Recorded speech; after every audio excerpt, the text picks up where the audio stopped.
Pemirsa, Rumah Sakit Mitra Pratama Belajen atau Wisata Emas Andalan Butumaca mangkrak.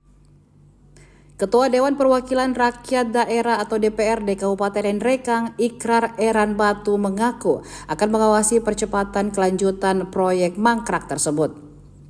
Apalagi menurutnya, kedua proyek tersebut sangat bermanfaat bagi masyarakat Kabupaten Nrekang. Walau begitu, ia mengaku akan melihat bagaimana kemampuan keuangan daerah soal proyek tersebut.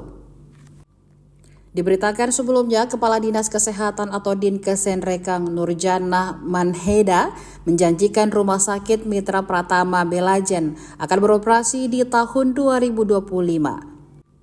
Kemudian untuk destinasi wisata emas andalan 360 Butumaca, Kepala Dinas Pemuda, Olahraga dan Pariwisata Kabupaten Nrekang Ahmad Faisal mengatakan akan menarik biaya tiket masuk pada 2025 mendatang.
Pertama ini selama pariwisata di Butumaca ini.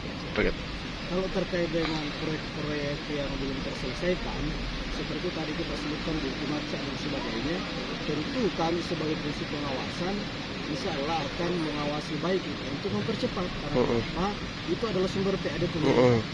Selanjutnya adalah proyek yang belum terselesaikan itu tentu asas manfaatkan dan bisa dirasakan masyarakat.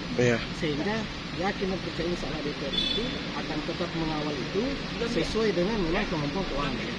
Tapi kalau memang komitmen dari dinas terkait sebagai eksekutor mengatakan akan menyelesaikan 2025, maka DPR juga akan mengawal di situ terkait dengan teknis dan mekanisme yang mereka gunakan. Download Tribun X sekarang, menghadirkan lokal menjadi Indonesia.